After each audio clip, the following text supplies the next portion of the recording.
दोस्तों, आज मैं एक पिता की स्टोरी आप लोगों के सामने शेयर करने जा रहा हूँ। यह दिल को छू जाने वाली स्टोरी एक पिता के जज्बातों की कहानी है। इस कहानी से आप लोगों को बहुत कुछ सीखने को मिलेगा। इस कहानी को सुनाने का मेरा एक ही मतलब है कि मैं पिता की भावनाओं को आप लोगों के सामने एक स्टोरी द्वारा प्रस्तुत करूं, जो अपने परिवार के लिए जी जान से काम करते हैं, जो खुद की इच्छाओं को मारकर अपने बच्चों के सपनों को पूरा करते हैं। तो चलिए कहानी को शुरू करते हैं। दोस्तों, अभी तक आप मेरे चैनल को सब्सक्राइब नहीं किए हैं तो प्लीज सब्सक्राइब कर दीजिए। लेखक लिखता है कि जब मैं घर से गुस्से में बड़बड़ाते हुए निकल आया था और बस स्टैंड की तरफ आगे बढ़ने लगा, मैं मन ही मन में बड़बड़ा रहा था। पता नहीं कितने पैसे छुपा रखे हैं, लेकिन मेरे लिए एक बाइक नहीं ला सकते। अब मैं यहाँ से चला जाऊंगा और तब तक वापस नहीं आऊंगा जब तक मैं खुद के पैसों से बाइक नहीं खरीद लेता। इतना सोच ही रहा था, तभी मेरे पैर में मुझे कुछ चुभने का एहसास हुआ। नीचे देखा तो समझ आया कि जल्दीबाजी में पापा का जूता पहन आया हूँ। उन जूतों में कीले उभरी हुई थी, जो मेरे पैरों को बार बार घाव बना रही थी। लेकिन उस समय गुस्सा अधिक था, तो मैं बड़बड़ाते हुए आगे बढ़ गया। तभी अचानक याद आया कि मैं पापा का पर्स भी साथ में ले आया हूँ। तभी मेरे अंदर एक खुराफाती विचार आया कि क्यों ना आज पापा का पर्स चेक किया जाए, जिसे आज तक उन्होंने किसी को हाथ तक नहीं लगाने दिया। पता नहीं कौन सा खजाना छुपा रखा है इस पर्स में, जो किसी को हाथ नहीं लगाने देते थे। जब मैंने पापा का वह पुराना पर्स खोल कर देखा तो उसमें पैसे तो नहीं मिले, लेकिन पैसों की जगह पर एक डायरी रखी हुई थी। तब मैं सोचा, ओह, तो यहाँ खजाना छुपा रखा है। मैं समझ रहा था कि यहाँ पापा ने लिखा होगा कि किससे कितने पैसे लेने हैं और किसको कितने पैसे देने हैं, लेकिन मैं गलत था। जब मैंने उस छोटी सी डायरी का पहला पेज खोलकर देखा तो वहाँ पर जो लिखा था, उसे पढ़ने के बाद मेरे चेहरे पर जो एक्सप्रेशन थे वो गायब हो चुके थे, क्योंकि डायरी में वैसा कुछ नहीं था जैसा मैं सोच रहा था। वहाँ पर उन पैसों का हिसाब लिखा हुआ था, जो अलग अलग कामों के लिए अलग अलग लोगों से उधार लिए गए थे। उस लिस्ट में कंप्यूटर के नाम पर भी पैसे लिए गए थे। कुछ यूं लिखा था, 50,000 बेटे के कंप्यूटर के लिए। यह वही कंप्यूटर था जिसे मैं आज तक यूज कर रहा हूँ, लेकिन मुझे यह पता नहीं था उस कंप्यूटर को खरीदने के लिए पैसे कहाँ से आए थे। लेकिन आज पता चल रहा था। लेखक फिर से लिखता है कि मुझे आज भी याद है जब मैंने पहली बार कैमरे के लिए जिद किया था, जो मेरे पापा ने मुझे 2 हफ्ते बाद मेरे बर्थडे पर लाकर दिए थे, जिसे देखकर मैं बहुत खुश था। और मुझे खुश देखकर मुझसे कहीं ज्यादा अगर कोई खुश था तो वो थे पापा। अब मेरे चेहरे से गुस्सा एकदम गायब हो चुका था। जब मैंने आगे का पन्ना पलटा तो वहां पर कुछ विशेष इच्छाएं लिखी हुई थी।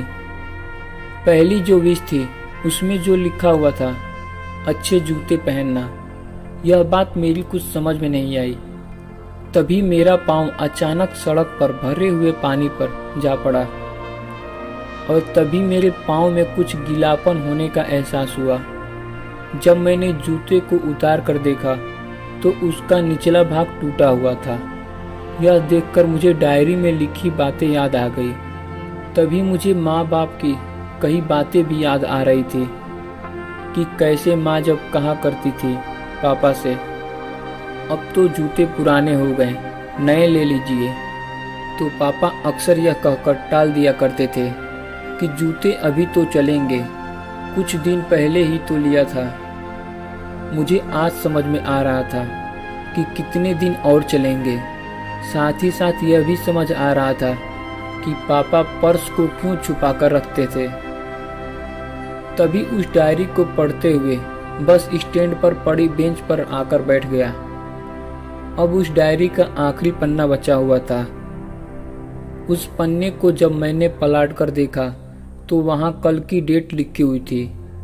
तारीख के नीचे लिखा हुआ था 50,000 रुपये बाइक के लिए।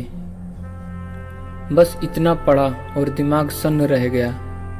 अब मेरे मन में कोई शिकवा गिला नहीं बचा था। बस मेरी आंखों से आंसू चले जा रहे थे। मुझे यहाँ तक नहीं पता कि मैं क्यों रो रहा हूँ। जब मैं जल्दी से घर की तरफ भागा, लेकिन जूतों की वह कील पाँव में अब तक घाव बनाने में कामयाब हो चुकी थी। मैंने जूतों को रास्ते में ही निकाल कर फेंक दिया और भागते लड़खड़ाते हुए घर आ पहुंचा। लेकिन पापा घर पर नहीं थे। मैं समझ गया वो कहाँ थे। मैं सीधा पास वाली बाइक एजेंसी की तरफ भागा। पता नहीं आज कहाँ से इतनी ताकत आ गई थी कि मैं भागते हुए थक नहीं रहा था, और वहाँ भी बिना जूतों के नंगे पैर। जैसे तैसे मैं बाइक एजेंसी पर पहुँचा। पापा वहीं थे। मैंने पापा को दौड़कर गले लगा लिया और मेरी आंखों से आंसू रुकने का नाम ही नहीं ले रहे थे।